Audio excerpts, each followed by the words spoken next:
Boa noite, gente. Tudo bem? Espero que vocês estejam bem.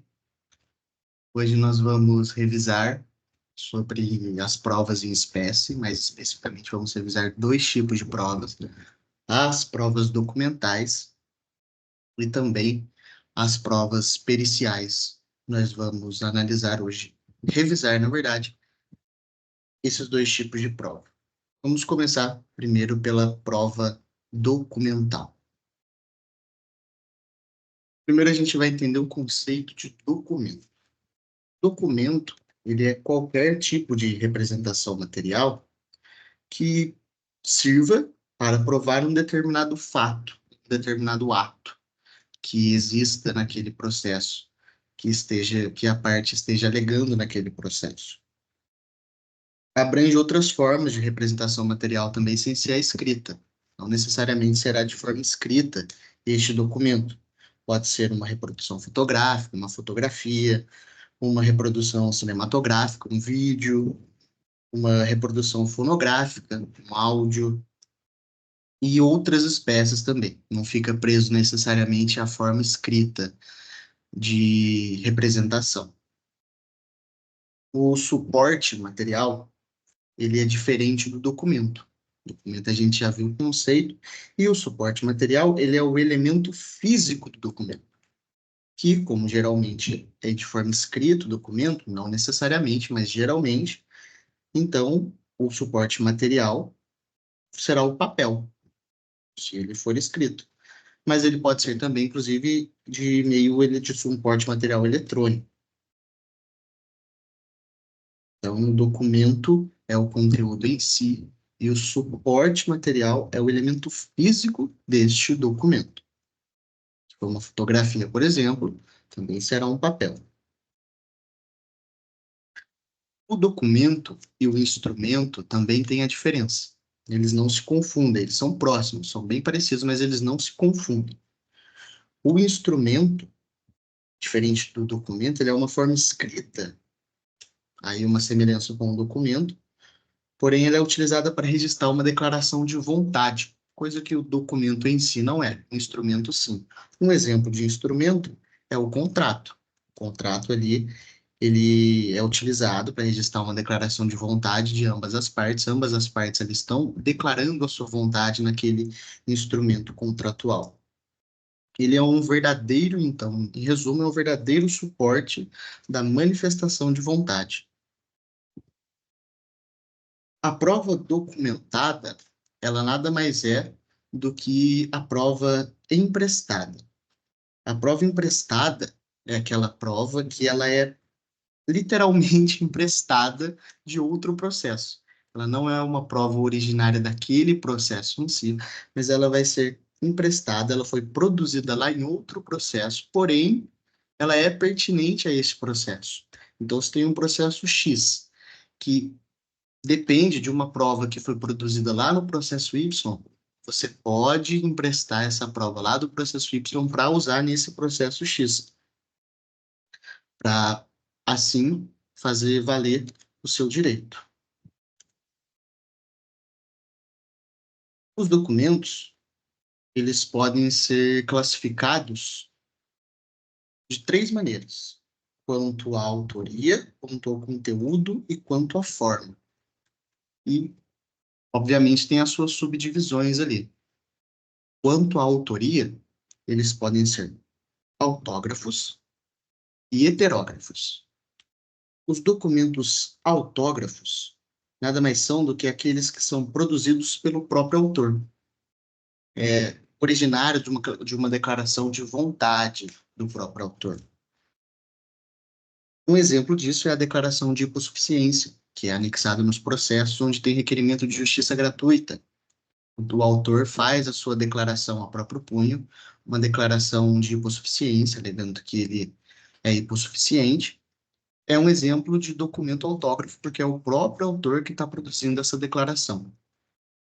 Já os heterógrafos são produzidos por pessoa diversa daquela que emitiu a vontade, ou seja, são produzidos por um terceiro. Um exemplo disso são as escrituras públicas, que são produzidas por um terceiro, e não pelo autor ou pela parte, na verdade, daquela demanda. Quanto à autoria ainda, o documento pode ser classificado como público e como privado. Como público, eles são expedidos. Nossa, na verdade eu inverti aqui no slide, né? Tá invertido aqui os públicos e os privados. Os públicos, na verdade, são os emitidos por escrivão, tabelião e funcionários públicos em geral. Só fazer a associação ali, funcionário público é um documento público. E os privados são expedidos por particulares. Só prestar atenção que eu dei uma invertida aí na hora de fazer o slide. Tá? Também pode ser classificado quanto ao conteúdo. Ele pode ser tanto narrativos quanto dispositivos. Os narrativos, eles também são chamados de testemunhais, ok? São aqueles que contêm no seu conteúdo declarações referentes a um fato. Porém, esse fato, o subscritor, ou seja, aquele que está produzindo o documento, ele tem ciência, ok? Não é um fato que ele não tem ciência, é um fato que ele sabe do que aconteceu e está ali redigindo o documento.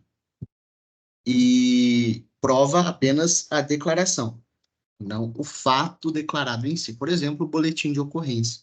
O boletim de ocorrência prova que houve uma declaração, que a parte esteve ali perante uma autoridade policial e declarou que aqueles fatos ocorreram. Não, veja que não prova a veracidade dos fatos, não prova que o fato aconteceu, mas sim que houve a declaração desse fato perante uma autoridade policial, no caso do boletim de ocorrência. Já os dispositivos são aqueles documentos onde contém a declaração de vontade e não da ciência de um fato. Eles estão diretamente relacionados com a constituição, a extinção ou a modificação das relações jurídicas.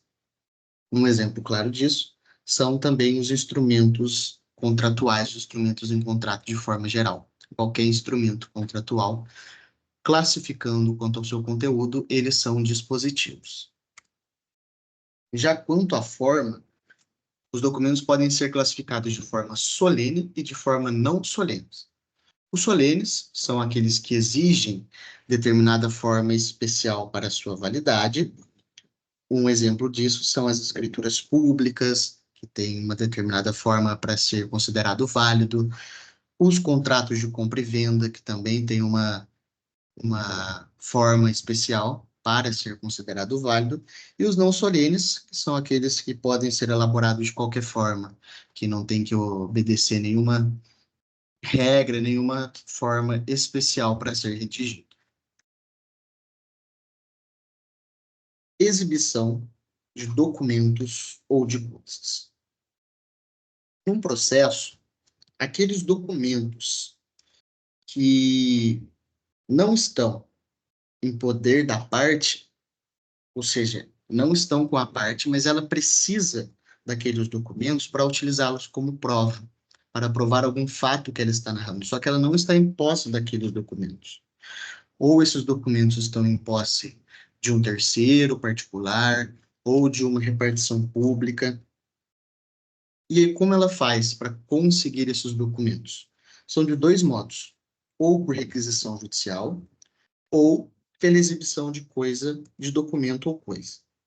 A requisição, ela é dirigida pelo juiz para as repartições públicas em regra, que são obrigadas a cumprir essa determinação judicial. Então, o juiz vai direcionar essa requisição para a repartição pública, e elas são obrigadas a cumprir essa determinação judicial. Essa ordem ela pode ser dada de ofício, também pode ser dada por requerimento das partes, mas se o juiz vê necessidade, ele mesmo pode de ofício requisitar, dar essa ordem de entrega desses documentos. E ela sempre vai se justificar, essa requisição, quando o documento for, obviamente, relevante para a apuração dos fatos. Se for um documento que não tem importância nenhuma, não tem por que o juiz requisitar. Mas se for um documento que for realmente relevante para a apuração de algum fato, para apurar a veracidade de algum fato, o juiz vai requisitar vai emitir essa ordem?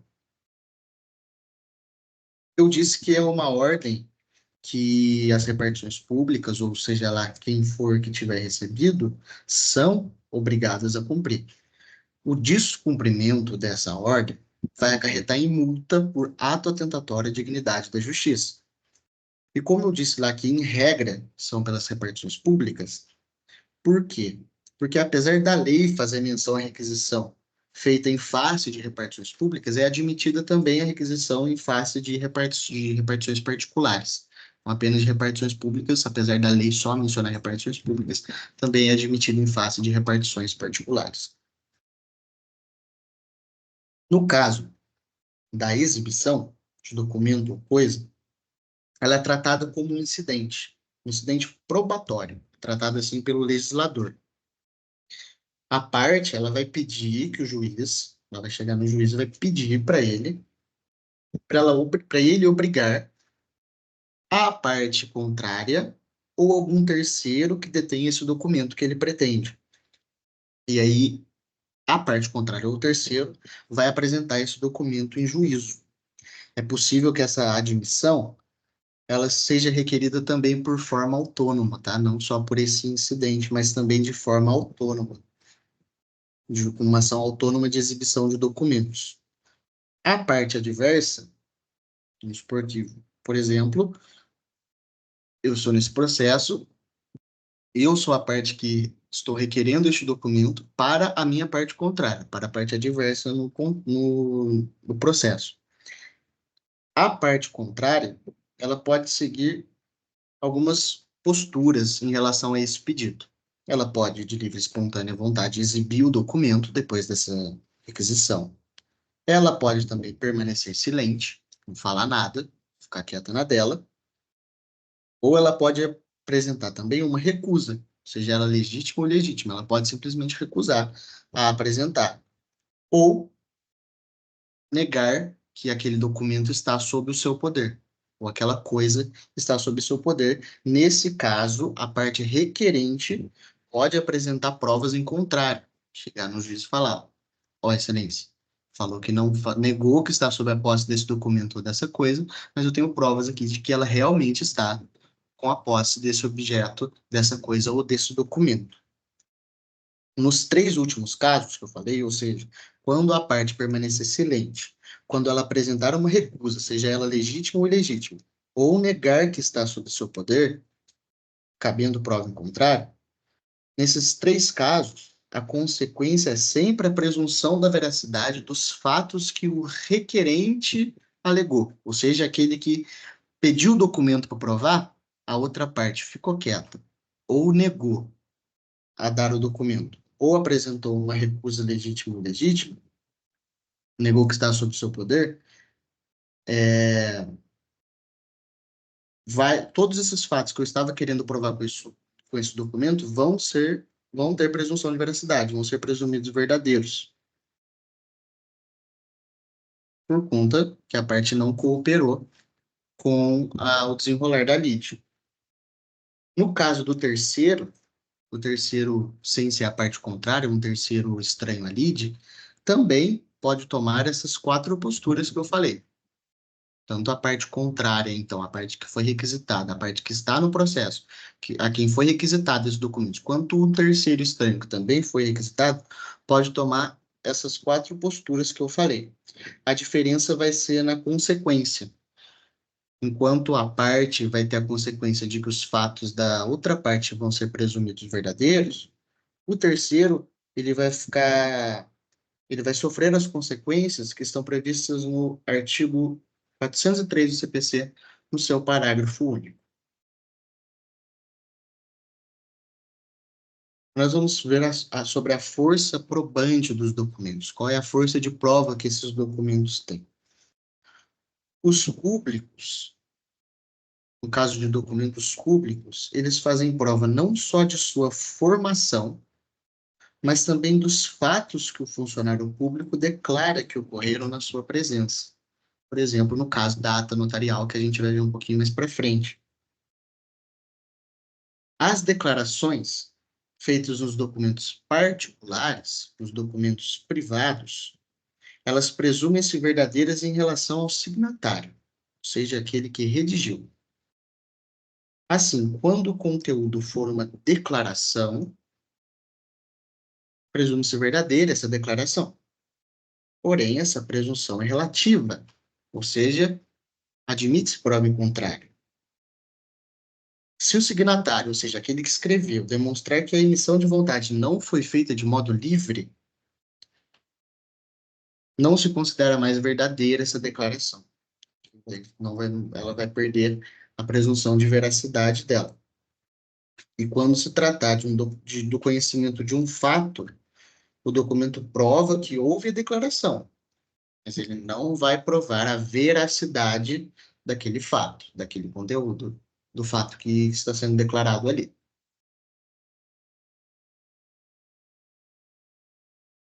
No caso da eficácia das reproduções, a lei exige e a autenticação. A lei exige, na verdade, a autenticação para a produção dos documentos, para a reprodução desses documentos. Ou seja, esses documentos terão que ser autenticados. Para documentos públicos, é necessária a autenticação. Já para os documentos particulares, ele depende do reconhecimento de firma ou de alguma certidão legal que reconheça a autenticidade daquele documento. As cópias autenticadas pelo escrivão ou advogado têm o mesmo valor probatório que o original. No caso do advogado, ele fica responsável por aquela declaração de autenticidade. Então, se for provado futuramente que aqueles documentos não são autênticos, são falsos, ele vai ficar responsável por esses dois, ele vai ser responsável por esses documentos. No caso de reproduções digitais, elas também são aceitas, exceto se houver alguma alegação fundamentada de adulteração naquele documento, naquele conteúdo. No caso da arguição de falsidade documental, é quando um documento provavelmente seja falso. Ambas as partes, elas podem alegar falsidade documental em qualquer etapa do processo, em qualquer fase do processo, debatendo-se tanto a natureza material quanto a natureza ideológica da falsidade.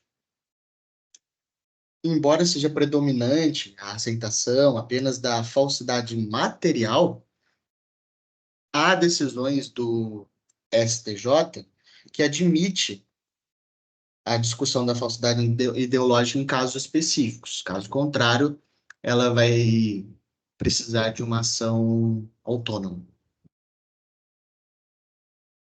A falsidade, ela pode resultar em mais de uma ação, podendo ser ajuizada também uma ação autônoma, e não apenas uma arguição. A falsidade pode resultar em o prazo para o ajuizamento da arguição de falsidade documental, ele é preclusivo. Então, o juiz determina a intimação da parte contrária para responder à arguição depois de arguida também. E o recurso cabível em relação à decisão sobre a arguição de falsidade documental é uma apelação, porque é uma decisão que é feita por meio de sentença.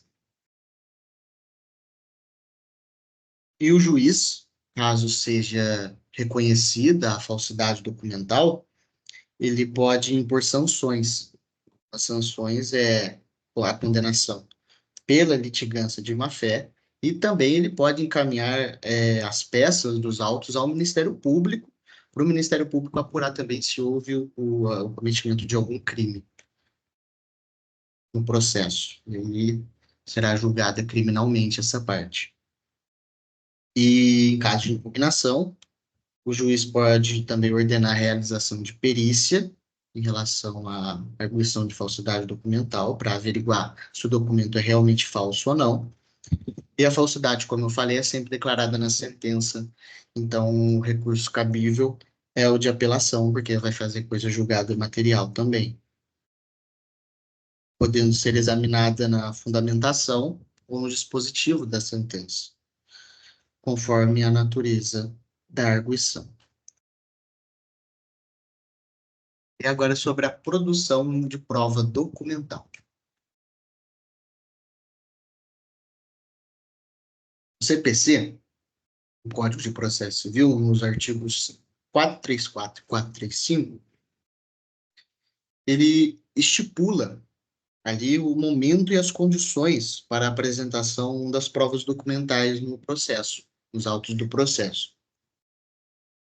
Em regra, os documentos, as provas documentais são apresentadas na petição inicial. Em regra, esse é o momento em que devem ser apresentados os documentos, principalmente os documentos indispensáveis a propositor da ação. Porém, permite também a introdução de documentos novos e que sejam relevantes ao processo a qualquer tempo do desenrolar do processo. No caso de documentos essenciais, como eu comentei, na petição inicial, se não for juntado, aí é caso de indeferimento da inicial, como a gente já viu lá nas primeiras monitorias, na aula sobre petição inicial.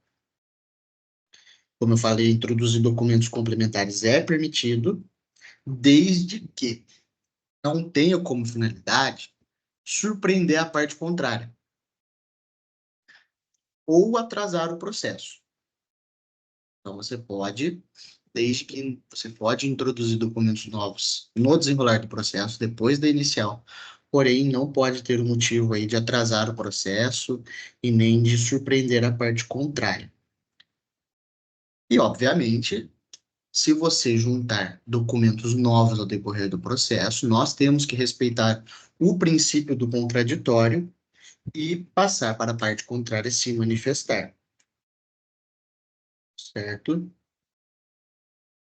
Porque para evitar também, além de respeitar o princípio do contraditório, para também evitar o cerceamento de defesa, né, e uma eventual nulidade de sentença no final do processo. A ata notarial, como eu já tinha comentado que a gente ia passar por ela, a ata notarial ele é um documento lavrado por um tabelião público, que tem fé pública. Um documento que tem fé pública e pode atestar a existência ou o modo de existir de algum fato. Como eu disse lá, presume-se verdadeiros os fatos presentes na ata notarial, porque é preciso que o tabelião que esteja redigindo a ata notarial, ele tenha o conhecimento do fato. Então, logo é necessário que ele acompanhe, que ele verifique, ou que ele até presencie os fatos em si, para poder redigir a ata notarial, e aí, em consequência, serão presumidos verdadeiros os fatos ali contidos na ata notarial. Vamos falar agora da prova pericial. A prova pericial, ela pode acontecer quando houver no processo alguns fatos que são importantes para o desenrolar desse processo, que são importantes para a decisão final do juiz, que depende de um conhecimento técnico específico. Ou seja, o juiz não tem o conhecimento específico para decidir sobre aquele processo. Ele precisa de alguém que tenha um conhecimento técnico específico para ajudar ele nessa decisão. Ou seja, ele vai requisitar o auxílio de um profissional especializado, que é o perito. A prova pericial, ela pode recair tanto sobre pessoas como sobre coisas. A gente vai ver ao decorrer da nossa revisão. E ela trata-se também de uma prova passiva e real, já que ela recai, como eu disse, sobre pessoas e coisas que sozinhas não poderiam trazer ao juízo as informações realmente necessárias para o desenrolar da lide. Nós temos três espécies de perícia. A perícia ela pode ser feita por meio de exame, por meio de vistoria e por meio de avaliação. O exame é uma análise, é uma observação que o perito faz sobre pessoas, sobre coisas. Essas coisas são bens móveis, tá? E desse exame, ele vai extrair algumas informações desejadas e vai juntar ao processo por meio do laudo. Um exemplo de espécie de perícia que é exame. Uma pessoa, por exemplo, ela pode ser examinada para ver se ela goza de uma boa saúde, por exemplo. supor que seja um fato que deve ser necessário ser provado, que aquela pessoa goza de boa saúde, então ela vai ser submetida a um exame. Outro tipo de exame também é o exame de material genético. O material genético é examinado, por exemplo, para comprovar a paternidade, um processo de reconhecimento de paternidade, por exemplo. A outra espécie de perícia é o tipo de vistoria, é a espécie de vistoria. A vistoria é uma análise que o perito vai fazer em relação a bens imóveis, para verificar se estes estão danificados, ok? O exame e a vistoria é praticamente a mesma coisa. Eles são iguais. A única coisa que muda é que na vistoria é sobre bens imóveis e no exame é sobre pessoas e bens móveis. Então, o exame é pessoas e bens móveis e vistoria são bens imóveis. A única diferença entre eles. Eles são bem parecidos, apenas com essa diferença. E no caso da avaliação, a avaliação tem a única e exclusiva finalidade de atribuir ao bem o valor de mercado dele. Então, quando uma casa, por exemplo, um bem imóvel, ou pode ser um bem móvel, tanto faz, mas no exemplo aqui eu estou dando um bem imóvel, uma residência, uma casa, ela é submetida à perícia de avaliação para identificar o valor de mercado dela. A admissibilidade da prova pericial. A prova pericial, ela só se justifica, a admissibilidade dela só se justifica quando existem questões de fatos duvidosas que exigem uma análise feita por uma pessoa, como eu disse, que tem conhecimentos específicos, conhecimentos técnicos específicos naquela área, que ultrapassam o conhecimento de pessoas comuns. Que o juiz, ele é aqui conhecedor da lei, conhecedor do direito, mas ele pode ser leigo nas outras partes, por exemplo, em questões de engenharia para solucionar o problema de uma casa. A ver se uma casa, por exemplo, sofreu algum dano ou não. Ele não tem conhecimento técnico específico para isso. Então, ele pode deferir ou pode estabelecer a produção de prova pericial. A prova pericial, ela também pode ser indeferida pelo juiz, quando for necessária ser indeferida, ou seja, quando ela for desnecessária, o acontecimento dela for desnecessário. Quando, por exemplo, há outras provas nos autos, que já comprovam os fatos, não há necessidade de prova pericial, a parte requereu, mas não há necessidade, porque as demais provas documentais, testemunhais já comprovam os fatos. Então, não há necessidade nenhuma de fazer a prova pericial, até porque a prova pericial é uma prova que demanda tempo, demanda um gasto elevadíssimo. Então, realmente tem casos que serão indeferidos, porque não é uma prova que dá para se fazer assim, à toa, quando não tem necessidade. Quando também não tem a possibilidade do perito ter acesso à coisa ou à pessoa, porque a coisa se deteriorou, por exemplo, porque a pessoa faleceu, por exemplo, então não tem porquê, não tem como, na verdade, mas ser realizada a prova pericial. E também quando a perícia exige conhecimentos técnicos que ainda não estejam à disposição, que ainda não existam. A ciência não evoluiu a tal ponto que existam técnicos especialistas naquele conhecimento, naquele assunto específico, nesse caso também vai ser indeferida a prova pericial. O perito. O perito é a pessoa que realiza a perícia, obviamente, e essa pessoa, por ser pessoa, tem que ser uma pessoa física. Ela necessariamente tem que ser uma pessoa física. Não é admitido pessoas jurídicas como perito, apenas pessoas físicas. Essas pessoas não precisam ter conhecimentos jurídicos. Não precisam conhecer a lei, o direito, basta que tenham conhecimento técnico. O conhecedor da lei, do direito no processo já é o juiz. Ele não tem, o que falta nele são os conhecimentos técnicos daquele assunto. Por isso que ele vai designar a perícia. Então, o perito não precisa ter o conhecimento jurídico, apenas os conhecimentos técnicos sobre o assunto objeto da perícia.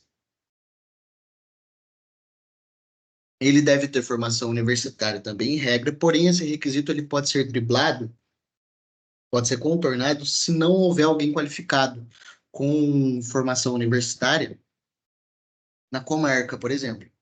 Aí pode ser que o juiz drible esse requisito e coloque uma pessoa que realmente tem um grande conhecimento. Obviamente que isso tudo será analisado. O Código de Processo Civil, ele também não exige que o perito preste um compromisso. Na nova redação, na redação antiga do CPC, ele exigia, mas na nova redação do CPC, a partir de 2015, ele não exige que o perito preste compromisso, já que a aceitação e a nomeação dele para o cargo já são motivos suficientes para impor a ele o cumprimento de suas obrigações, com honestidade e com cuidado também, para não fugir, para não desrespeitar nada no processo. O perito, ele pode apresentar escusa. Ele foi designado pelo juiz, mas quer se escusar desse compromisso. Então, ele tem até 15 dias a contar da intimação, ou se houver algum impedimento superveniente, para escusar, para recusar a nomeação. Além disso, também o perito ele pode ser recusado pelas partes por conta das regras do impedimento de suspeição. As regras de impedimento de suspeição que o perito segue são as mesmas que servem para o juiz, para o Ministério Público. Essas mesmas regras de impedimento de suspeição também valem para o perito. Então, se as partes perceberem que o perito tem algum impedimento ou tem alguma suspeição, aí as partes podem recusar esse perito. Aí, nesses casos de escusa, de impedimento, de suspeição, haverá substituição do perito. A lei também mune os peritos de alguns poderes. O perito, porém, por exemplo, tem o poder de solicitar informações, solicitar documentos às partes, ele não tem o poder de requisitar, porque ele não goza de poder coercitivo, mas ele tem o poder de solicitar, sim, alguns documentos que forem pertinentes à perícia, algumas informações que forem pertinentes à perícia, ele pode solicitar das partes. Se a perícia for muito complexa também, o juiz pode nomear mais de um perito. E as partes também podem indicar algum assistente técnico para auxiliar o perito durante a perícia, durante a produção da prova pericial. O juiz tem um papel importante em relação à produção dessa prova pericial. O CPC ele estabelece que o juiz deve ser o supervisor, ele deve supervisionar a produção da prova pericial. Ele deve indicar os fatos a serem provados, ele deve formular também requisitos relevantes para o perito responder. Não são só as partes que elaboram e formulam requisitos para o perito. O juiz também deve formular e redigir e apresentar esses quesitos para o perito esclarecer. Ele também examina os quesitos que são apresentados pelas partes. Quando as partes apresentarem os quesitos, o juiz vai analisar antes os quesitos para ver se não tem nenhum quesito inadequado. E se realmente tiver algum quesito inadequado, ele pode rejeitar esses quesitos. E ele também tem o papel de exigir do perito o zelo, o cuidado com aquela prova pericial e também o cumprimento dos prazos, porque o perito também tem os prazos para ele cumprir. Ele não se, o judiciário não fica simplesmente à mercê do perito esperando ele concluir o exame, a vistoria, ou seja lá qual espécie de perícia que for. Ele tem um prazo para cumprir e é dever do juiz exigir que o perito cumpra esse prazo. E, além disso, o juiz ele também pode ordenar a prova pericial, vamos definir, ordenar a prova pericial de ofício. Ele não precisa esperar as partes requererem para ele deferir. Não, de ofício mesmo, se ele vê que tem a necessidade de perícia, mesmo se as partes não requisitaram a prova pericial, ele pode ir lá de ofício e ordenar a prova pericial. O rito que segue a produção da prova pericial. Primeiro, deve ser requerida pelas partes. Geralmente é o que acontece na inicial, quando as partes protestam pela produção de todas as provas em direito admitidas. Aí as partes, de uma forma genérica, já fazem o requerimento de todas as partes. Porém, quando o juiz estiver saneando o processo, ele vai pedir para as partes especificarem as provas que elas desejam produzir. Aí, nessa hora também, eles reforçam o requerimento, requerem novamente a produção de prova pericial. E aí cabe ao juiz ver se tem a necessidade e, por meio do despacho saneador, indeferir ou não a produção de prova pericial. Se indeferir, o processo segue correndo novamente, normalmente, porém, se ele deferir, aí ele vai designar o perito. Após o requerimento da parte, então, o juiz ele vai designar um perito para realizar a produção dessa prova pericial. E o perito vai ser escolhido com base naqueles requisitos que nós já vimos anteriormente.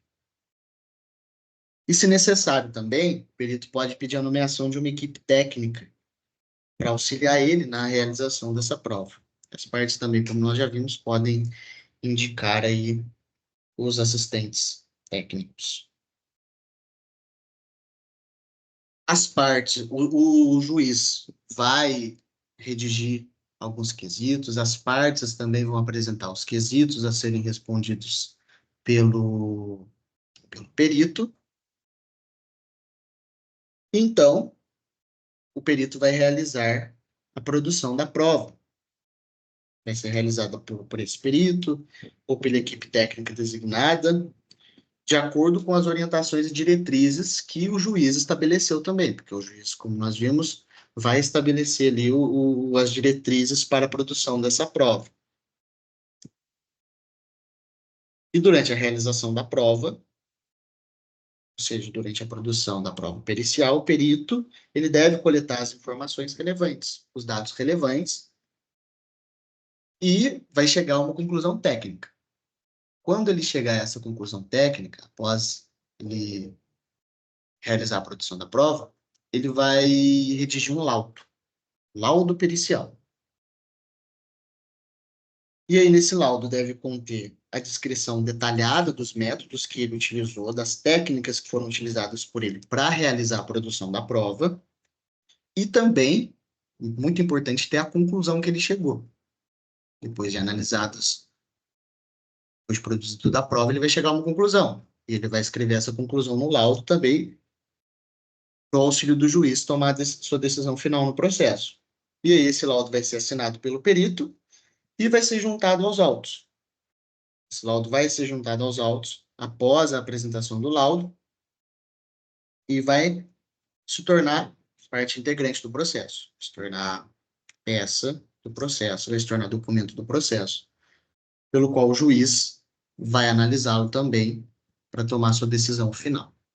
E em relação às despesas, a parte vencida deve pagar as despesas do processo, incluindo os honorários periciais. Os honorários periciais também serão pagos pela parte vencida. O perito, ele geralmente solicita o adiantamento. Ele pode solicitar, e geralmente isso acontece, que ele solicita um adiantamento dos honorários para cobrir os seus gastos em relação à perícia que ele vai realizar. E aí o juiz vai decidir quem vai pagar os honorários do perito, que serão estimados de forma provisória. O perito pode falar o quanto ele necessita, se ele não falar, o juiz também vai ver um valor ali razoável que o perito provavelmente precisa. E se os honorários não forem pagos, os honorários provisórios, pode sim ser prejudicada a prova pericial. Aí, após a apresentação do laudo, o perito vai estimar os seus horários definitivos. Os seus honorários definitivos. E se o requerente for beneficiário da justiça gratuita, a questão do pagamento dos honorários aí é um pouco mais complexa. Aí o perito vai ter que buscar os órgãos públicos aí para receber esses honorários periciais. Esse seu pagamento pelo seu serviço prestado ao judiciário. Bem, chegamos ao fim. Acho que eu consegui não ser muito cansativo, acho que eu consegui um pouco mais rápido hoje. Esperava que fosse mais demorado, mas tentei ser o mais rápido possível. Obrigado pela paciência, por ter acompanhado a aula. Espero que eu tenha ajudado vocês. Contem comigo para tirar dúvidas ao decorrer aí dos estudos, ao decorrer da semana. Vocês podem conseguir meu número aí pelo grupo. Vocês não estão no grupo aí, acho que já foi enviado também há um tempinho na sala o link dos grupos. E aí podem mandar perguntas, dúvidas, que a gente auxilia vocês, tanto eu quanto o Richard também, que é o outro monitor que terá com vocês o encontro amanhã. Tá bom? Agradeço aí. Obrigado por ter acompanhado comigo aí.